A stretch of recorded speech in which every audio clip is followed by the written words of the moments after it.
நம்ம இந்தியாவில் வருஷம் நீட் எக்ஸாம்காக மட்டும் 20லேருந்து 25 லட்சம் ஸ்டூடெண்ட்ஸ் அப்ளை பண்றாங்க. இதுல 10 லட்சம் ஸ்டூடெண்ட்ஸ்க்கு மேல டிராப்பர்ஸ் ஆர் ரிப்பீட்டர்ஸ்னு சொல்லுவாங்க. இவங்க யாருன்னா 12th முடிச்சு 1 இயரோ 2 இயர்ஸோ உட்காந்து நீட்டுக்காக மட்டும் படிக்கிறவங்க. இந்த 10 லட்சத்துல வெறும் 7லேருந்து 8 லட்சம் ஸ்டூடெண்ட்ஸ் ஃபர்ஸ்ட் டைம் டிராப் பண்றவங்க, மிச்சம் 2லேருந்து 3 லட்சம் ஸ்டூடெண்ட்ஸ் செகண்ட் டைம் உட்காந்து டிராப் பண்ணி படிக்கிறவங்க. பிரச்சனை என்னன்னா இதுல ரொம்ப கம்மியான ஸ்டூடெண்ட்ஸ்க்கு மட்டும்தான் கவர்மெண்ட் மெடிக்கல் காலேஜ்ல MBBS சீட் கிடைக்குது, மற்றவங்களுக்கு தான் கிடைக்கிறது இல்லை. ஆனா என்னன்னா சொல்றீங்க, நீங்க சொல்றதை கேட்டாவே பயமா இருக்கு, அப்ப டிராப் பண்ணி படிச்சு சீட் எடுக்க முடியாதா, MBBS போக முடியாதான்னு நீங்க நினைக்கலாம். நோ கைஸ், அப்படி கிடையாது. இதை தப்பா புரிஞ்சுக்கிறீங்க. ஒவ்வொரு கவர்மெண்ட் மெடிக்கல் காலேஜ் எடுத்து பார்த்தாலும் 100ல ஒரு 60லேருந்து 65 ஸ்டூடெண்ட்ஸ் டிராப்பர்ஸ் தான் இருக்காங்க. 1 இயரோ 2 இயரோ ரிப்பீட் பண்ணி படிச்சவங்க தான் இருக்காங்க. ஸோ நிறைய பேர் டிராப்பர்ஸ் செலக்ட் ஆகி உள்ள போறாங்க, நிறைய டிராப்பர்ஸ் ஃபெயில் ஆகி அவங்களால சீட் எடுக்க முடியாமையும் போகுது. இதோட ரீசன் என்ன? ஏன் மெஜாரிட்டி ஆஃப் த டிராப்பர்ஸால ப்ராப்பரா படிச்சு சீட் எடுக்க முடியல? அவங்க பண்ற மேஜர் மிஸ்டேக்ஸ் என்ன? அதை நீங்க எப்படி உங்க டிராப் இயர்ல பண்ணக்கூடாதுன்னு இந்த வீடியோல டீட்டெயிலா பேசுறேன். Straight away let's start this amazing video guys. சரி, லெட்ஸ் ஸ்ட்ரெயிட் அவே ஸ்டார்ட்.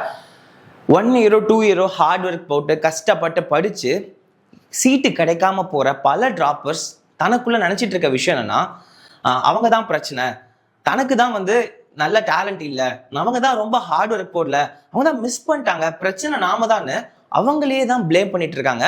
அவங்க மட்டும் பிளேம் பண்றதுல அவங்க பேரண்ட்ஸும் அந்த ஸ்டூடெண்ட்ஸ் தான் பிளேம் பண்றாங்க. பட் ஷாக்கிங்லி இது உண்மையான ரீசன் இல்லை.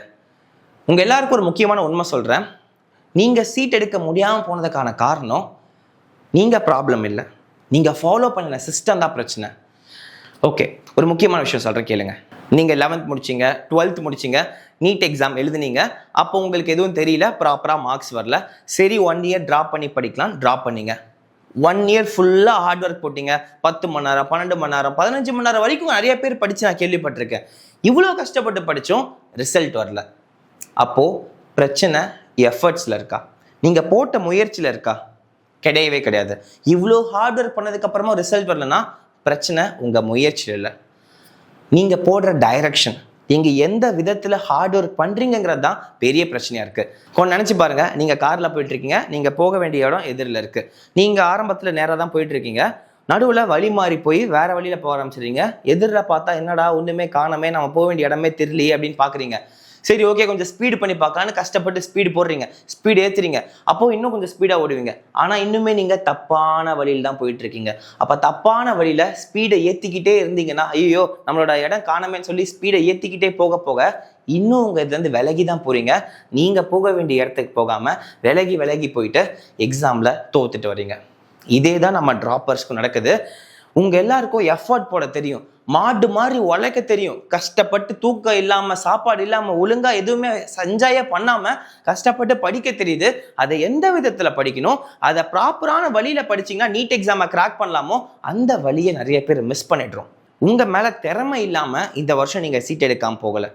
த வே யூ ப்ரிப்பேர்ட், நீங்க படிச்ச வழி தப்பான வழியா இருந்திருக்கு, அதனால தான் உங்களால சீட்டை நோக்கி போக முடியல. அண்ட் நீங்க உங்க ப்ரிப்பரேஷன் மெத்தடை ப்ராப்பரா பண்ணீங்கன்னா, இந்த ஒரு வருஷம் ஹார்ட் ஒர்க் போட்டு எஃபர்ட் போட்டு கரெக்டான மெத்தட்ல இது எல்லாத்தையும் பண்ணீங்கன்னா கண்டிப்பா உங்களால சீட் எடுக்க முடியும், ரிசல்ட் வரும். இதை பத்தி இப்போ பிரிச்சு கொடுக்குற என்னென்ன மிஸ்டேக்ஸ்லாம் வழக்கமா டிராப்பர்ஸ் பண்றாங்க, அந்த மிஸ்டேக்ஸை எப்படி சரி பண்ணணுங்கிற கரெக்டான மெத்தட் சொல்றேன். Let's straight away continue this video guys. Reason number 1, no diagnosis. Most of the students அவங்க ஃபர்ஸ்ட் அட்டெம்ப்ட்ல நீட்ல நல்ல மார்க் வாங்க முடியாம போனதுக்கு காரணங்களை எடுத்து அனலைஸ் பண்றதே கிடையாது. அவங்களுக்கு பிசிக்ஸ் பிரச்சனையா, அதுல கான்செப்ட்ஸ் பிரச்சனையா, கால்குலேஷன் பிரச்சனையா, இல்ல கெமிஸ்ட்ரி பயாலஜில வேற ஏதோ ப்ராப்ளம் இருக்கா, இல்ல அவங்களோட அண்டர்ஸ்டாண்டிங் இருந்துமே டைம் மேனேஜ்மெண்ட் ப்ராப்பரா பண்ண முடியலையா, ரொம்ப டென்ஷன் ஆயிடுறாங்களா, இல்ல அனாலிசிஸ் பண்ணி அவங்க மிஸ்டேக்ஸை இம்ப்ரூவே பண்ணாம விட்டுட்டாங்களா, இந்த மாதிரி எந்தெந்த ரீசன்னால அவங்க ஃபர்ஸ்ட் அட்டம் தோத்து போச்சுன்னு சொல்லி உட்காந்து அனலைஸ் பண்றதே கிடையாது. மெஜாரிட்டி ஆஃப் த ஸ்டூடெண்ட்ஸ் பண்றது கிடையாது. ஓகேப்பா ஃபர்ஸ்ட் அட்டம்ப்ட்ல தோத்துட்டேன், நான் இப்போ 1 இயர் டிராப் பண்ண போறேன், இந்த 1 இயர் டிராப் பண்ண கண்ணை மூடி ஸ்டார்ட் பண்ண போறேன், ஸோ தட் நான் இப்போ ஒரு ப்ராப்பரான சிஸ்டம் ஃபாலோ பண்ணா ஜெயிச்சிடலாம் அப்படின்னு நினைக்கிறாங்க. Completely no. உங்களுக்கு என்ன பிரச்சனை இருக்குன்னு தெரிஞ்சிக்காம கண்டிப்பா உங்களுக்கு சொல்யூஷனே கிடையாது. ஸோ நீங்க இந்த வீடியோவை ஒரு ஸ்டூடெண்ட்டோ ஒரு பேரண்ட்டோ பார்க்குறீங்கன்னா உட்காந்து 2 பேரும் டிஸ்கஸ் பண்ணுங்க. அப்படி இல்லைனா எங்களை மாதிரி நீட் எக்ஸ்பர்ட்ஸை கான்டாக்ட் பண்ணுங்க. எதர் என்கிட்ட வந்தாலும் சரி, ஏதோ ஒரு கோச்சிங் இன்ஸ்டியூட் நீங்க எங்க படிச்சீங்களோ அங்க போயிட்டு நீங்க எங்க பிரச்சனை பண்ணிருக்கீங்கிறத உட்காந்து டிஸ்கஸ் பண்ணி அனலைஸ் பண்ணி கண்டுபிடிச்சு ஒரு லிஸ்ட் போடுங்க. இந்த மிஸ்டேக்ஸ்லாம் இருந்ததுனால தான் ஃபர்ஸ்ட் அட்டெம்ப்ட் தோத்து போயிருக்குன்னு. அப்போதான் உங்களோட செகண்ட் அட்டெம்ப்டோட ப்ரிப்பரேஷன்ல, உங்க டிராபியோட ப்ரிப்பரேஷன்ல இந்த மிஸ்டேக்ஸ்லாம் எக்காரணத்தை கொண்டு ரிப்பீட்டே பண்ணிடக்கூடாதுன்னு முடிவெடுத்து தெளிவா ஆரம்பிக்க முடியும். கரெக்ட்? நினைச்சு பாருங்க, நாமெல்லாம் டாக்டர்ஸ். ஒரு பேஷண்ட்டுக்கு என்ன பிரச்சனை இருக்குன்னு டயக்னோசிஸே பண்ணாம நீங்க ஒரு ட்ரீட்மெண்ட் கொடுத்தீங்கன்னா அவங்க நிலைமை என்ன? கரெக்டா? அதுதான் நமக்குமே. ஸோ அப்போ உங்களுக்குள்ள என்ன பிரச்சனை இருக்குன்னு உட்காந்து கண்டுபிடிங்க. That is your first step. நீங்க இப்போ பண்ண வேண்டியது உட்காந்து பண்ணுவீங்க நம்புறேன். Let's go for the second reason guys. Reason number 2, இருக்கலே இதுதான் பெரிய ப்ராப்ளம் அண்ட் இதுக்கான காரணம் நீங்க இல்லை. நான் டெய்லியும் நிறைய பேரண்ட்ஸ் அண்ட் ஸ்டூடெண்ட்ஸ் கிட்ட பேசிட்டு இருக்கேன். இதுல அச்சடிச்ச மாதிரி எல்லாரும் சொல்ற ஒரே கம்ப்ளைண்ட், நான் லட்சமா செலவு பண்ணி பெரிய பெரிய கோச்சிங் இன்ஸ்டியூட்ல படிக்கிறேன், ஆனா பிசிக்ஸ் சுத்தமா புரியல. ஸ்டாஃப்ஸ் மாறிட்டே இருக்காங்க. அதுதான் பிரச்சனைன்னு பார்த்தா ஒரு ஸ்டாஃப் இருந்தா கூட அவங்க சொல்லி கொடுக்குற பிசிக்ஸ் சுத்தமா புரியல. அதை புரிஞ்சுக்கிட்டு எம்சிக்யூஸ்ல அப்ளை பண்ணவே முடியல. சுத்தமா மார்க் இம்ப்ரூவ் ஆக மாட்டேங்குது. சரி, ஓகே, பிசிக்ஸ் தான் இப்படி இருக்குன்னு பார்த்தா கெமிஸ்ட்ரி கிளாஸ் உட்காந்து கவனிக்கிறப்ப நல்லா தான் இருக்கு. ஆனால் எம்சிக்யூஸ் போடுறப்போ ரொம்ப சூப்பராக மார்க்ஸ் வாங்க முடியல. ரொம்ப மாடரேட்டாக தான் மார்க்ஸ் வருது. இதில் பல பேர் சொல்றது பேசிக்ஸே நடத்துறது இல்லைண்ணா, நேராக அட்வான்ஸுக்கு போயிடுறாங்க. என்னால் சுத்தமாக புரிஞ்சிக்க முடியல, அவங்க ஸ்பீடை கோப்பப்பே பண்ண முடியல, அவங்க பாட்டிக்கு வேகமாக நடத்தி விட்டு போயிடுறாங்க. பேருக்கு எங்களுக்கு ரிசீவ் ஆச்சா இல்லையா, நான் இதை எப்படி புரிஞ்சுக்கிட்டேன், என்னால் இதை அண்டர்ஸ்டாண்ட் பண்ணிக்க முடிஞ்சுதாங்கிறத சுத்தமாக கேர் பண்ணுறதில்ல. சரி, இது ஒரு எக்ஸ்ட்ரீம்னா, இன்னொரு எக்ஸ்ட்ரீம்ல கான்செப்டை மேலாக சொல்லி கொடுத்துட்டு போயிடுறாங்க. அதுக்கு ரிலேட்டடா எம்சிக்யூஸே கிளாஸ்ல சால்வ் பண்றது இல்லை. இந்த 2 ப்ராப்ளமும் நீங்க எவ்வளவு பேர் ஃபேஸ் பண்ணிருக்கீங்கன்னு கமெண்ட் செக்ஷன்ல சொல்லுங்க. அண்ட் பேரண்ட்ஸ் ஆர் ஸ்டூடெண்ட்ஸ் இந்த வீடியோ பாக்குறீங்கன்னா ஒரு முக்கியமான விஷயம் சொல்றேன். நீட் எக்ஸாம்ல நீங்க எம்சிக்யூ கொஸ்டின் அட்டன் பண்ண போறீங்க. 4 ஆப்ஷன்ஸ்ல ஒரு ஆப்ஷனை கரெக்டா சூஸ் பண்ணணும், மற்ற 3 ஆப்ஷன் தப்பா இருக்க போகுது. இதுக்கு உங்களுக்கு தேவைங்கிறது நாலேஜ். அதை ரூல் அவுட் பண்ணிட்டு கரெக்ட் ஆன்சர் இதான் பின் பாயிண்ட் பண்ற அக்யூரேட்டான நாலேஜ் இருந்தால் தான் உங்களால் மார்க்ஸ் நிறைய வாங்க முடிஞ்சு சீட் எடுக்க முடியும். இதுக்கு ஹெல்ப் பண்ணுறதுக்காக உங்களுக்கு கிளாஸ் எடுக்கிறாங்க, கான்செப்சுவல் நாலேஜ் கொடுக்குறோம். இதில் பிரச்சனை என்னன்னா, பயாலஜி மாதிரி சப்ஜெக்டில் சொல்லி கொடுக்குற கான்செப்டை ஈஸியாக உங்களுக்கு எம்சிக்யூவில் அப்ளை பண்ணி மார்க் வாங்கிட முடியும். ஏன்னா மெஜாரிட்டியாக ஃபேக்ட் தான் இருக்குது. ஆனால் ஃபிசிக்ஸ் அண்ட் கெமிஸ்ட்ரி பொறுத்த வரைக்கும் நீங்கள் சொல்லிக் கொடுக்குற கிளாஸில் சொல்லிக் கொடுக்குற கான்செப்ட்டு அது மட்டும் உங்களுக்கு பத்தாது. அந்த கான்செப்டை எம்சிக்யூவாக நீங்கள் அப்ளை பண்ணுறதுக்கு ஒரு ட்ரைனிங் வேணும். அவங்க அதை பிரிட்ஜ் பண்ணணும். இது ஒரு எக்ஸ்ட்ரீமு, இது ஒரு எக்ஸ்ட்ரீமு. உங்கள் கிளாஸில் சொல்லி கொடுக்கறது கான்செப்ட், நீங்கள் எக்ஸாமில் எழுத போகிறது எம்சிக்யூ, அதுவும் நிறைய அப்ளிகேஷன் பண்ணணும். இது 2த்துக்கும் நடுவில் அவ்வளோ பெரிய கேப் இருக்கு. இந்த கேப்பை யாரெல்லாம் ஃபில் பண்ணலையோ அவங்களா தான் நீட் எக்ஸாமில் ஃபிசிக்ஸ் கெமிஸ்ட்ரியில் தோத்து போகிறாங்க, மார்க்ஸ் வரமாட்டேங்குது. த ப்ராப்ளம் இது எப்படி சரி பண்ணணும்னா, இது 2 பிரிட்ஜ் பண்ணுறதுக்கு எம்சிக்யூ சால்வ் பண்ணி கிளாஸில் சொல்லிக் கொடுக்கணும். நீங்களாம் பசங்க, உங்களுக்கு ஒன்றும் தெரியாது. நீங்கள் கான்செப்டை சொல்லி கொடுத்தா அழகாக லேர்ன் பண்ணிப்பீங்க, லேர்ன் பண்ணி மைண்டில் வச்சுப்பீங்க. இதை எப்படி நீங்கள் எம்சிக்யூவில் அப்ளை பண்ணணுங்கிறதையும் கிளாஸில் ஒருத்தர் எடுத்து நடத்தணும். கிளாஸ் சொல்லிக் கொடுக்குறப்ப என்னோட வேலை கான்செப்ட் சொல்லிக் கொடுக்க மட்டும் தான், அவ்வளோதான் அப்படின்னு சொல்லி முடிச்சுட்டு போகக்கூடாது. பேசிக்ஸ்லேருந்து அந்த கான்செப்டை பில்ட் பண்ணிட்டு எப்படி இந்த கான்செப்ட் நீங்கள் எம்சிக்யூவில் அப்ளை பண்ணணும்னா உங்களுக்கு எம்சிக்யூ சால்வ் பண்ணி டீச் பண்ணாங்கன்னா கண்டிப்பாக நீங்கள் பிக் பண்ணிடுவீங்க. உங்கள் அறிவை வச்சு கிராக் பண்ணிட முடியும். அது எப்படிங்கிற அப்ளிகேஷனை கற்றுக்க முடியும். மார்க்ஸ் ஆட்டோமேட்டிக்காக இம்ப்ரூவ் ஆகும். மெஜாரிட்டி ஆஃப் த இடத்துல இதை பண்ணுறதே கிடையாது. அண்ட் உங்கள் ஃபெயிலியருக்கான ரீசன்ஸாக ஒரு முக்கியமான ரீசனாக நான் இதை பார்க்குறேன். நான் எந்த ஒரு கோச்சிங் இன்ஸ்டியூட்டை பாயிண்ட் பண்ணி சொல்ல விரும்பல. Hundreds of students and parents எங்ககிட்ட பேசுகிறப்ப சொல்கிற கம்ப்ளைண்ட் இது. அண்ட் இந்த பிரச்சனை சரி பண்ணால் ஃபிசிக்ஸ் அண்ட் கெமிஸ்ட்ரியில் ஆட்டோமேட்டிக்காக உங்கள் மார்க்ஸ் இம்ப்ரூவ் ஆகும். ஸோ நீங்கள் சேர போகிற கோச்சிங் இன்ஸ்டியூட்டில் இதை பண்ணுறாங்களா, எவ்வளோ அளவுக்கு பண்ணுறாங்கன்னு சொல்லி கேட்டு விசாரித்து டெமோ கிளாஸ் பார்த்துட்டு சேருங்க. அப்போ தான் அது கரெக்டான இடமா இருக்கும். நீங்கள் ஆன்லைனில் என்கிட்ட படித்தாலோ இல்லை எங்கே படித்தாலோ இதை ஒரு தடவை வெரிஃபை பண்ணிவிட்டு செக் பண்ணிவிட்டு சேருங்க. அப்போ தான் உங்கள் physics and chemistry marks improve ஆகும். With this let's go for reason number 3. The reason is no structure. இது செல்ஃப் ஸ்டடி பண்ணுற நிறைய ஆஸ்பிரன்ஸ்க்கு ரொம்ப சூட் ஆகும். நான் இன்னொரு முக்கியமான விஷயம் சொல்கிறேன். நீங்கள் எவ்வளோ பெரிய கோச்சிங் இன்ஸ்டியூட்டில் படித்தாலும் ஈவினிங் வந்து நீங்கள் எவ்வளோ நேரம் சொந்தமாக ஒர்க் அவுட் பண்ணுறீங்களோ அதுதான் உங்களை காப்பாற்றும். நான் இந்த இன்ஸ்டியூட்டில் சேர்ந்துட்டேன்னா நீங்கள் ஜெயிச்சிட முடியாது. இந்த இன்ஸ்டியூட்டோட வேறு லெவல் கோச்சிங் இருக்கும், நான் அங்கே போய் அந்த கிளாஸில் ஜாயின் பண்ணிக்கிறேன்னா அது உங்களை ஹெல்ப் பண்ணாது. கிளாஸை பார்த்துட்டு ஈவினிங் வந்து நீ எவ்வளோ நேரம் ஒர்க் அவுட் பண்ணுற, கிளாஸ் முடிச்சதுக்கப்புறம் எவ்வளோ நேரம் நீ உட்காந்து சொந்தமாக செல்ஃப் ஸ்டடி பண்ணி ப்ராக்டிஸ் பண்ணி உன்னை இம்ப்ரூவ் பண்ணிக்கிறியோ அவங்களால மட்டும்தான் டாப்பர்ஸ் ஆக முடிஞ்சிருக்கு. இதுதான் உண்மை. இந்த உண்மையை புரிஞ்சுக்காதவங்களால கண்டிப்பாக ஜெயிக்க முடியாது. நீங்கள் 1 இயரோ 2 இயரோ 3 இயர்ஸோ ட்ராப் பண்ணாலும் சரி, இதுதான் இருக்கிற ரியாலிட்டி. இந்த ரியாலிட்டியை புரிஞ்சுக்கோங்க. நான் நீட்டுக்கு படிக்கிறப்போ ஒருத்தர் சொல்லி நான் இதை கேட்டிருக்கேன், நாம் இவ்வளோ ஹார்ட் ஒர்க் உட்காந்து போட்டால் மட்டும்தான் ஜெயிக்க முடியும். அப்படி பண்ணி தான் ஃபர்ஸ்ட் அட்டெம்ப்டில் கவர்மெண்ட் ஈரோடு மெடிக்கல் காலேஜ் எடுத்து எம்பிபிஎஸ் படித்து இப்போ முடிச்சு உங்ககிட்ட பேசிகிட்டு இருக்கேன். சரி, come back to this reason. இந்த ரீசன் யாருக்கு மோர் சூட் ஆகுதுன்னா, இந்த செல்ஃப் ஸ்டடி பண்ணி படிக்கிறாங்கல்ல வீட்டில் உட்காந்து 1 இயர், அவங்களுக்கு இருக்க பெரிய பிரச்சனைனா ஸ்ட்ரக்சரே இல்லாமல் ரேண்டமாக படிப்பாங்க. சரிடா, இன்னைக்கு காலையில் எழுந்திரிக்கிறோம், ஃபிசிக்ஸ் படிக்கலாம், மதியம் கெமிஸ்ட்ரி படிக்கலாம், நைட்டு பயாலஜி படிக்கலாம். சரி, நாளைக்கு மூடு மாறிடுச்சு, இன்னைக்கு காலைல பயாலஜி படிப்போம், மதியம் கெமிஸ்ட்ரி படிப்போம், ஈவினிங் ஃபிசிக்ஸ் படிப்போம், நாளானிக்கு இல்லை கோட்டா இல்லை நான் காலைல கெமிஸ்ட்ரி படிச்சுக்கிறேன் அப்படின்னு ரேண்டமாக ஏதோ ஒன்று படிக்கிறேங்கிற பேரில் ஸ்ட்ரக்சரே இல்லாமல் படிச்சிங்கன்னா கண்டிப்பாக ரிசல்ட் வராது.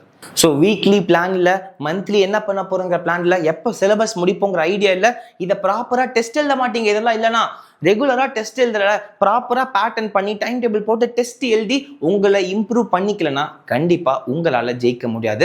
எவ்வளோ பெரிய கொம்மனாக இருந்தாலும், எவ்வளோ பெரிய நாலேஜ் இருந்தாலும், 1 இயர் 2 இயர் ட்ராப் பண்ணி படித்தாலும் இந்த சிஸ்டமேட்டிக்காக ஸ்ட்ரக்சராக ப்ரிப்பேர் பண்ணுன்னா நீங்கள் தோற்றுப்போ அதிக வாய்ப்பு இருக்குது. ஸோ நெக்ஸ்ட் டைம் இப்போ நீங்கள் ட்ராப் பண்ண நினைக்கிறீங்கன்னா ப்ராப்பரான டைம் டேபிள், ப்ராப்பரான ஸ்ட்ரக்சர், இதை ரெகுலராக ஃபாலோ பண்ணி உங்களை இம்ப்ரூவ் பண்ணிகிட்டே இருந்தீங்கன்னா கண்டிப்பாக you can work it out guys.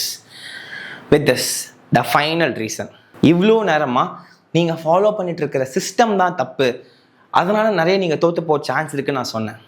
Finally students மேலே கொஞ்சம் தப்பு இருக்குது. உங்களில் நிறைய பேர் மனசாட்சி தொட்டு சொல்லுங்கள், கிளாஸ் பார்ப்பீங்க, லெக்சர் என்கிட்ட படிக்கிறீங்கன்னா ஆன்லைன் லெக்சர் பார்ப்பீங்க, கிளாஸை பார்த்துட்டு bye bye good bye next கிளாஸுக்கு போகலான்னு எவ்வளோ பேர் ஸ்கிப் பண்ணிட்டு போகிறீங்க. ஒரு சில பேர் நோட்ஸே எழுதுறது கிடையாது. ஒரு கிளாஸ்ன்னு பார்த்தா டைம் எடுத்தாலும் பரவாயில்லன்னு உட்காந்து பல்லு கடிச்சிட்டு நோட்ஸ் எழுதணும். அந்த நோட்ஸை ரிவைஸ் பண்ணணும். ரிவைஸ் பண்ணிவிட்டு அந்த கிளாஸில் என்ன டாபிக் சொல்லி கொடுத்தோமோ அதுக்கு ரெலவெண்ட்டான எம்சிக்யூஸ் ஒர்க் அவுட் பண்ணணும். இதை ப்ராப்பராக ஃபாலோ பண்ணிட்டு தான் அடுத்த கிளாஸ்க்கே போகணும். இதில் எவ்வளோ பேர் அதை பண்ணுறீங்க, ஆர் நீங்கள் எங்கேயோ ஒரு ஆஃப்லைன் கோச்சிங்லையோ எங்கேயோ படித்தாலும் சரி, இது எவ்வளோ பேர் ஃபாலோ பண்ணுறீங்க மனசாட்சி தொட்டு சொல்லுங்கள். நிறைய பேர் இதை பண்ணுறது இல்லை. ஐயோ நான் உட்காந்து இதை பண்ணால் டைம் வேஸ்ட்டு, அதுக்குள்ளே நான் புதுசாக கற்றுக்கிறேங்கிற ஒரு பேர்லேயே கற்றுக்கிட்டதை தெளிவாக கற்றுக்கிறது இல்லை. எம்சிக்யூவில் அப்ளை பண்ணி அப்ளிகேஷன் நாலேஜை கெயின் பண்ணுறதே இல்லை. ஜஸ்ட் அண்டர்ஸ்டாண்டிங் மட்டும்தான் உங்கள் கையில் இருக்குது. இதை வச்சு எம்சிக்யூ போடவே முடியாது. இந்த ஒரு மிஸ்டேக்கை ஃபிக்ஸ் பண்ணிங்கன்னா ஆட்டோமேட்டிக்காக உங்கள் ஸ்கோர் இம்ப்ரூவ் ஆகும். அண்ட் இன்னொரு பெரிய பிரச்சனை, இவ்வளோ கஷ்டப்பட்டுட்டு போய் ஒரு மார்க் டெஸ்ட் எழுதுவீங்க. நிறைய பேரண்ட்ஸ் அண்ட் ஸ்டூடெண்ட்ஸ் கேட்கணும்னா, நாங்கள் 30 மார்க் டெஸ்ட் எழுதுறோம், 40 மார்க் டெஸ்ட் எழுதுறோம், 50 மார்க் டெஸ்ட் எழுதுறோங்கிறீங்க. அதிகமாக மார்க் டெஸ்ட் எழுதுறது மேட்ரு இல்லை. 10 மார்க் டெஸ்ட் எழுதினாலும் ஒவ்வொரு மார்க் டெஸ்ட்டையும் தெளிவாக உட்காந்து அனலைஸ் பண்ணணும். எக்ஸாம் முடிஞ்சதுக்கப்புறம், மார்க் டெஸ்ட் முடிஞ்சதுக்கப்புறம் ஒவ்வொரு கொஷினுக்கும் திரும்ப போய் உட்காந்து இந்த கொஷின் நான் கரெக்டாக பண்ணியிருக்கேன், சூப்பர், அப்போ என்கிட்ட நல்ல நாலேஜ் இருக்குது, தப்பில்லை. இன்கேஸ் நான் இந்த கொஷின் அட்டன் பண்ணவே முடியலையா, ஏன் அட்டன் பண்ண முடியல, எனக்கு இது நிஜமாலுமே தெரியலையா, இல்லை நான் இதை படித்தோம் எனக்கு அப்ளிகேஷன் பண்ண முடியலையா, சரி ஓகே இந்த ஒரு கொஷின் நான் மிஸ்டேக் பண்ணிட்டேன், இந்த மிஸ்டேக் எந்த லெவல் ஆஃப் மிஸ்டேக், எனக்கு இது கான்செப்சுவலாகவே தப்பாக புரிஞ்சிருக்கேன்னா, இல்லை எனக்கு நல்லா தான் கான்செப்ட் இருக்கு, இந்த மொமெண்ட்ல ஏதோ கேர்லெஸ் மிஸ்டேக் பண்ணிட்டேன், கால்குலேஷனில் மிஸ்டேக் பண்ணிட்டேன், நான் கொஷினை சரியாக படிக்கல, அந்த எக்ஸப்ட்டுங்கிற வார்த்தையை விட்டுட்டேன், அந்த மாதிரி எந்தெந்த லெவலில் நீ எம்சிக்யூ மிஸ்டேக் பண்ணியிருக்கேன்னு உட்காந்து ஒவ்வொன்றா அனலைஸ் பண்ணணும். எவ்வளோ கரெக்ட் எவ்வளோ தப்பு, தப்புக்கான காரணங்கள் என்னன்னு உட்காந்து அனலைஸ் பண்ணி இந்த தப்பை நெக்ஸ்ட் எக்ஸாம்பிள் எப்படி ரிப்பீட் பண்ணக்கூடாதுன்னு உனக்குள்ள பேசிக்கிட்டு உனக்குள்ள ஒரு ஒர்க் பண்ற பாத்தியா, போஸ்ட் அனாலிசிஸ், இதுதான் உன்னை ஜெயிக்க வைக்கும், உன்னை இம்ப்ரூவ் பண்ண வச்சு சீட் எடுக்க வைக்க கொண்டு போகும். இதை பல பேர் பண்றதே கிடையாது. நானும் இதை ஆரம்பத்தில் பண்ணாம தான் இருந்தேன்.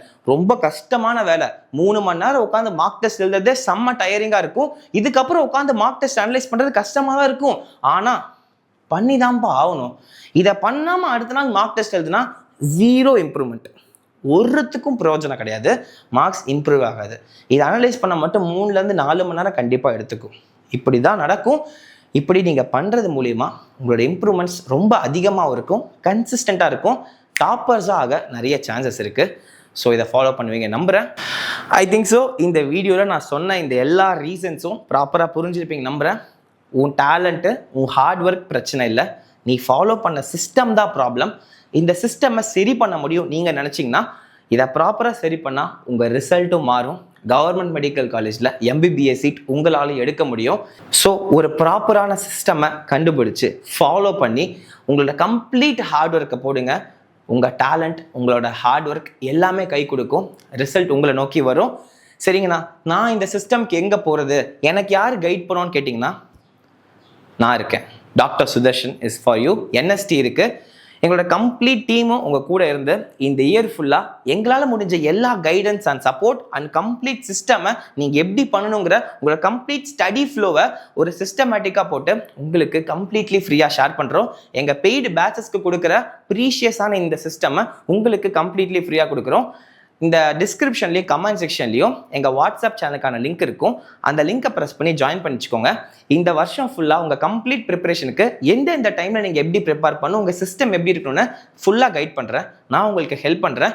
அண்ட் ரொம்ப முக்கியமான விஷயம், அடுத்த வீடியோவில் உங்கள் ப்ரிப்பரேஷன் எப்படி ஆரம்பிக்கிறது, எப்படி நீங்கள் சிஸ்டம்ஸ் பில்ட் பண்ணுறது, உங்கள் ஃபிசிக்ஸ் மார்க்ஸ், கெமிஸ்ட்ரி மார்க்ஸ் எப்படி இம்ப்ரூவ் பண்ணுறது, டெஸ்ட் எப்படி அனலைஸ் பண்ணுறது, எப்போ ப்ரிப்பரேஷன் ஆரம்பிச்சு எப்போ சிலபஸ் முடிக்கணும், எப்போ ரிவிஷன் பண்ணணும், எப்பப்போலாம் நீங்கள் மார்க் டெஸ்ட் எழுதணும், மார்க் டெஸ்ட் முடிச்சு எந்த டைமில் ப்ராப்பர் அனலைஸ் பண்ணணும்னு ஒரு கம்ப்ளீட் சிஸ்டமை அடுத்த வீடியோவில் எக்ஸ்பிளைன் பண்ணுறேன்.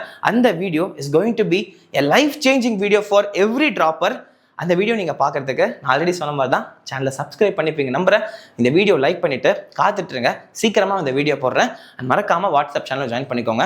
நாங்கள் என்எஸ்டி உங்களுக்கு கரெக்டான சிஸ்டமை இந்த வருஷம் கொடுக்குறோம். இதை ஃபாலோ பண்ணி சக்ஸஸ் பண்ணுங்கள். Prestigious white code and stethoscope is eagerly waiting for you. Achieve your doctor dream. அடுத்த வீடியோவில் கண்டிப்பாக சந்திப்போம். All the very best. இந்த வீடியோ ஹெல்ப்ஃபுல்லாக இருந்திருக்கும் நம்புறேன். இன்னும் நிறைய விஷயம் வரப்போகுது. Stay tune guys.